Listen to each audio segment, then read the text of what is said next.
Hello everyone, good morning. আমি অনুমিতা অনুমিতা ফ্যামিলির পক্ষ থেকে তোমাদের সবাইকে জানাই অনেক ভালোবাসার অনেক স্বাগত। কাছে দূরে যে যেখান থেকে আমার ভিডিওটা কন্টিনিউ করছো সবাইকে অনেক ভালোবাসার অনেক স্বাগত জানাই। আর বড়দের জানাই প্রণাম, আর ছোটদের ভালোবাসা জানিয়ে আজকের আমি আমার ব্লগটা স্টার্ট করলাম। এখন বাজে বেশ 7টার কাছাকাছি। এখান থেকে আমি আমার ব্লগটা স্টার্ট করেছি।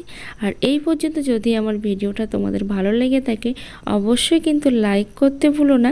আর চ্যানেলে নতুন বন্ধু হয়ে থাকলে চ্যানেলটা সাবস্ক্রাইব করে পাশে থেকো।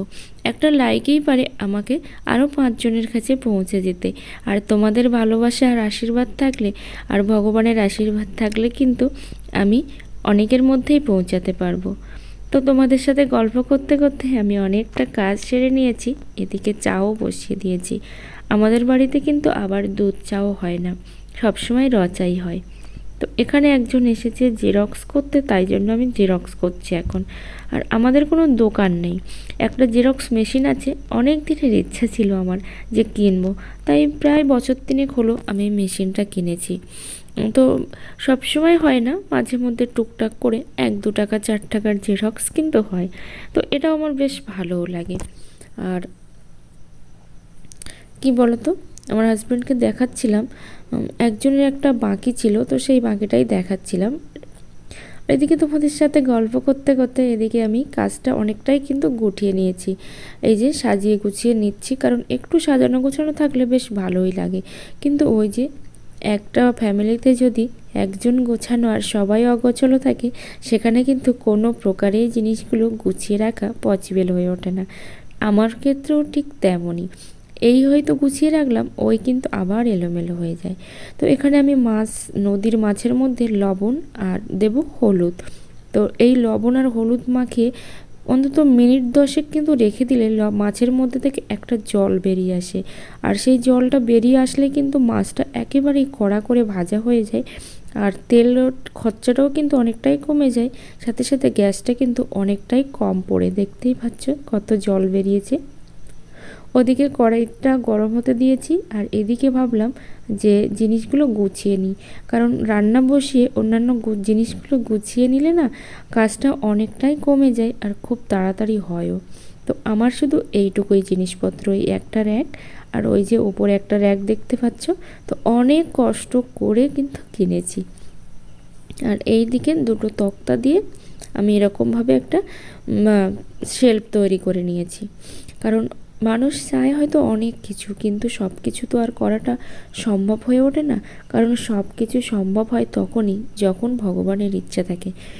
ভগবানের ইচ্ছা না থাকলে কোনো কিছুই হয় না। তো এই দুটো জিনিস আমাকে দিয়েছে 5টা বছর ধরে বলে বলে। এই দুটো জিনিস আমি কিনেছি রিসেন্ট কয়েক মাস হলো, 2-3 মাস হয়েছে বোধহয়। তো এদিকে আমি ঝুড়িগুলো এখানে রেখে দিচ্ছি। আর বাইরের পরিবেশটাও না অসাধারণ লাগছে। তো এখানেও আমি তোমাদের কিছু টিপস দেব। দেখো, আমি যখন নতুন ছিলাম রান্নাবান্নায় তখন কি হতো, আমার কিন্তু মাছ ভাজতে গেলে মাছটা একেবারেই ভেঙে চুরে একাকার হয়ে যেত। কেন জানো তো, আমি বুঝতেই পারতাম না যে তেলটা ঠিক কতটা গরম করতে হয়। তেলের মধ্যে আমি দিয়ে দিলাম লবণ, কারণ বিশেষ করে গৃহিণীদের কিন্তু একটা কষ্ট হয় যে মাছ বা মাংস কিংবা সবজি তেলের মধ্যে দিলে কিন্তু সাথে সাথে ছিটকে গায়ে চলে আসে। তার ফলে অনেক রকম ফোসকাও পড়ে মানুষের দুর্ঘটনা ঘটতেও সময় লাগে না, যেটা আমার হয়। তো যখন থেকে আমি লবণটা ইউজ করা শিখেছি, যে তেলের মধ্যে লবণ দিতে, একদমই কিন্তু তেল ছিটকে কোনো প্রকারই গায়ে আসে না। সেটা তুমি পেঁয়াজ লঙ্কাই দাও আর মাছ দাও আর যাই দাও। দেখো, তেলটা কিন্তু খুব ভালো করে গরম করে তবেই মাছ দিলে মাছগুলো একেবারেই কড়া করে ভাজা হয়ে যায়। ওই যে যেই মাছ বসিয়েছি সেই দেখে আমার গ্যাসটা না শেষ হয়ে গেছে।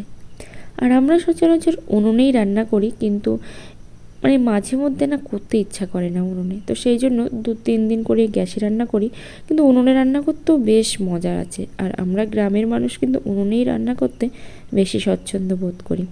তো কি রান্না করব ভেবে উঠতে পারছিলাম না। তো সেই জন্য সেই মাছগুলো দিয়ে, পার্শে মাছ, নদীর মাছ, এগুলো আমার হাজব্যান্ড গিয়েছিল ধরতে, তো ধরে নিয়ে এসেছিলো। সেই মাছগুলো দিয়ে আমি লাউ দিয়ে রান্না করব। আসলে আজকে আমি বিশেষ কিচ্ছু রান্না করব না, একটাই তরকারি রান্না করব, আর গতকালকের তরকারি আছে। কারণ শুধু রান্না করলেই তো হবে না, খাওয়ার মানুষজনও প্রয়োজন। তো আমাদের বাড়িতে রান্না আমি করেই যাচ্ছি, কিন্তু খেয়ে কিন্তু কেউ উঠতে পারছে না, ওই যে রেখে দিতে হচ্ছে। আর এদিকে দেখো আমার ভাতটাও হয়ে গেছে, দিয়ে দিলাম উনুনের উপরে, কারণ একটু ভাতটা গরম করে নিলে চচ্চড়ে হয়ে যায়, না হলে কিন্তু একটা জল জল ভাব কিন্তু থেকেই যায়, সেই ভাতটা বেশিক্ষণ থাকে না। এদিকে কলার মোচাগুলো আমি রেখে দেবো ফ্রিজে, কারণ এখন আর রান্না করব না। যেহেতু গ্যাস ফুরিয়ে গিয়েছিল, তো সেই জন্য আমার হাজব্যান্ড যাচ্ছে দেখো গ্যাস নিয়ে আসতে। এখান থেকে প্রায় আধা ঘন্টার মতো লাগে হয়তো, তো বাইকে 3 থেকে 4 মিনিটের মতো লাগে। তো গ্যাস নিয়ে চলে এসছে, কারণ যেহেতু এখানে অফিস আছে, তো গ্যাসটা নিতে অতটা প্রবলেম হয় না। তো এখানে আমি কুল দেখো খাবো বলে ভাবছি, তো আমাদের পাশে একটা দিদি এসেছে একটু দূরে, তো সেই জন্য বললাম যে চলো কুল মাখা করি, কারণ একা একা তো আর এগুলো খেতে ভালো লাগে না, তো একটু সবাই মিলে খেতে বেশ মজাই লাগে। তো এই যে এখানে শিলে বেটে নিচ্ছে, আর যেহেতু এখানটা মাটি আর সেভাবে রান্নাবান্নাও করা হয় না, তো সেই জন্য একটু এলোমেলোই আছে। এখানে দেখো কতটা কুল জাঁকা হয়েছে, আমার আবার এত কুল খেতে ভালো লাগে না, কারণ যেহেতু একটু সর্দি প্রবলেম আছে, তো সেই জন্য অনেক জিনিসপত্র ভিজিয়েছিলাম আমি। তো সব জিনিসপত্রগুলো আস্তে আস্তে আমি এখন কেচে নেব। হ্যাঁ, তোমাদের সাথে একটা গল্প করি। ইউটিউবে এসেছি আমি অনেক দিন হলো, কিন্তু কি বলো তো, ওই যে কন্টিনিউ কোনো ভিডিও দিইনি, যার ফলে আমার ভিডিওতে কিন্তু অনেক রিচ ডাউন হয়ে গেছে, আর অনেক রকম প্রবলেম। কত চ্যানেল যে আমি খুলেছি আমার নিজেরই কিন্তু মনে নেই, কারণ আমি আসলে একা একাই সব কিছু করতাম, তো বুঝে উঠতে পারতাম না, আর অনেক রকম ভুল ত্রুটি হতোই আমার। তো এই ভুলগুলো করতে করতে আমি কিন্তু অনেক চ্যানেল খুলে ফেলেছি, তো কোন চ্যানেলটা আমার প্রপার চ্যানেল সেটাই আমি বুঝে উঠতে পারি না। এখনও কিন্তু সেরকমই হচ্ছে, কিন্তু আমি ভেবেছি এই যে চ্যানেলটা আমি খুলেছি, আমি কোনো রকম অলসতা এখানে করব না। তো এখানে আমার গোপাল সোনা গোপু সোনা দেখো, আর আমার ঠাকুর পূজাও দেওয়া হয়ে গেছে। এদিকে একটা ঘর বাঁধছে, তো সেটাই তোমাদেরকে দেখালাম। এটা হবে মুরগির ঘর আর ছাগল ঘর। তো মুরগি ছাগল এগুলো এর মধ্যে চাষ হবে, তো সেই জন্য এখানে বাঁধা চলছে। তো একটু রাস্তা দিয়ে হাঁটতে হাঁটতে যাচ্ছি, তো ভাবলাম তোমাদের সাথেও শেয়ার করি। গ্রামের পরিবেশটা কিন্তু অসম্ভব সুন্দর। তো এই যে দেখো এদিকে কিন্তু আমাদের ধান চাষ হয়নি। এখানে আমি প্রেসার কুকারে এখন মোচাগুলো দিয়ে দিয়েছি, যেগুলো সকালে কেটে রেখেছিল। তো সেই মোচাগুলো দিয়ে আমি আলু দিয়ে দিলাম, আর দিয়ে দিলাম জল। অল্প করে জল দিয়ে আমি ছিটি দিয়ে দেব, কারণ ছিটি দিলে কিন্তু অনেকটাই গ্যাস খরচা কমে যায়। হ্যাঁ, আর যেটা বলছিলাম, ভিডিও কিন্তু রেগুলার না দিলে রিস্ক কিন্তু কমে যায়। সেটা হয়তো তুমি 1 দিন বাদে দিতে পারো, কিংবা 2 দিন বাদে দিতে পারো, কিংবা 3 দিন, সেটা যাই হোক না কেন, সেটা কিন্তু তোমাকে মেনটেন করে চলতে হবে, না হলে কিন্তু তোমার রিস্কটা ডাউন হবেই। এখানে দেখো অনেকটাই ডিম আছে, 25টার মতো ডিম আছে বোধহয়। তো আমি গুনবো যে কটা ডিম আছে, এগুলো এই জাস্ট তুলে নিয়ে আসলাম। তো এখানে 25টাই ডিম আছে, আমি গুনে দেখলাম। তো এগুলো সবই বিক্রি হবে, কারণ ডিম আমার মোটেও ভালো লাগে না। দেখো প্রেসার কুকারে যখন আমরা কোনো কিছু বসাই, তখন কিন্তু একটা জিনিস হয় যে অনেক সময় কিন্তু তাড়াতাড়ি করে প্রেসার কুকারের ঢাকনাটা খোলার প্রয়োজন পড়ে, কিন্তু এর যে ভাপটা আছে বা দমটা আছে, সেটা যখন নিয়ে রাখে না, কোনো প্রকারেই কিন্তু আমরা খুলতে পারি না।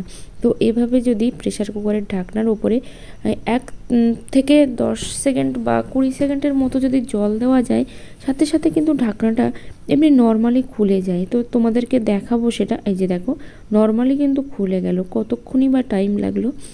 আর যদি আমরা ভাপটা যদি কোনো কিছু দিয়ে উঁচু করে দিই, সেটাও হয়, কিন্তু জল দিয়ে করলে সব থেকে বেশি সেফ আর নিরাপদ হয়। তো এখানে আমি দেখো প্রেসার কুকারের এই যে জিনিসটা আমি কিন্তু ঢেলে দিচ্ছি।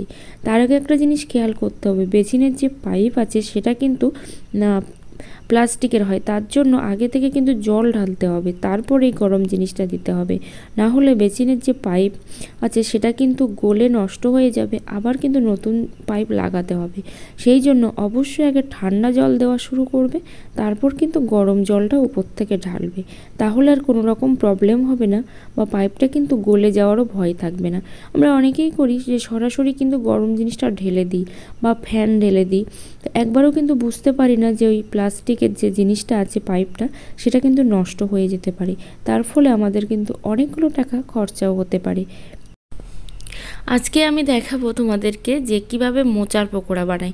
পকোড়া তো আমরা সবাই বানাতে পারি, কিন্তু কি বলো তো, আমি যেভাবে বানাই তো সেটাই তোমাদেরকে দেখাচ্ছি। এখানে আলু আর মোচাটা একসাথে সেদ্ধ করে নিয়ে তার মধ্যে আমি দিয়ে দিচ্ছি পেঁয়াজ কুচি, লঙ্কা কুচি, তারপর দেব ধনেপাতা কুচি, রসুন বাটা, আর দিয়েছি আদা বাটা, সেটা স্কিপ হয়ে গেছে।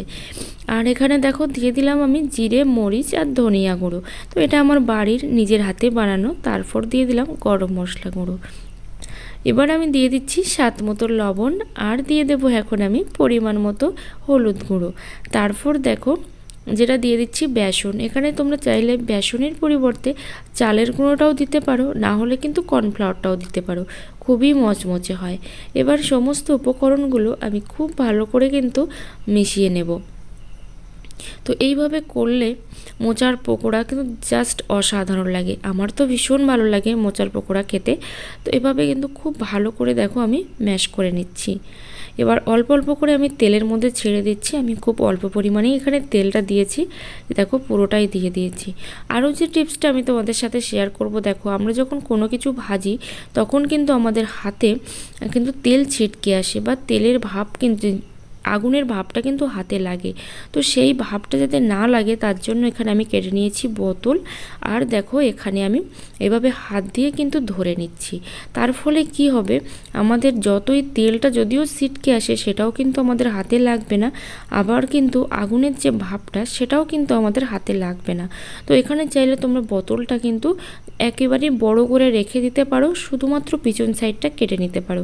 কিন্তু আমার বোতলটা এখানে ছোট করে কাটা হয়ে গেছে, তবুও তোমাদের সাথে শেয়ার করলাম। তোমরা এখানে চাইলে কিন্তু বড় বোতল নিতে পারো, যাতে করে একদম কোনোই পর্যন্তও থাকে। তো আশা করি তোমাদের এই টিপসটা অনেকটাই হেল্পফুল হবে। আর কিন্তু এই কাজগুলো আমিও করি, সেটা তোমাদের সাথেও শেয়ার করলাম। আজকের মতো সবাইকে টাটা, দেখা হচ্ছে পরের কোনো ভিডিওতে। সবাই ভালো থেকো, সুস্থ।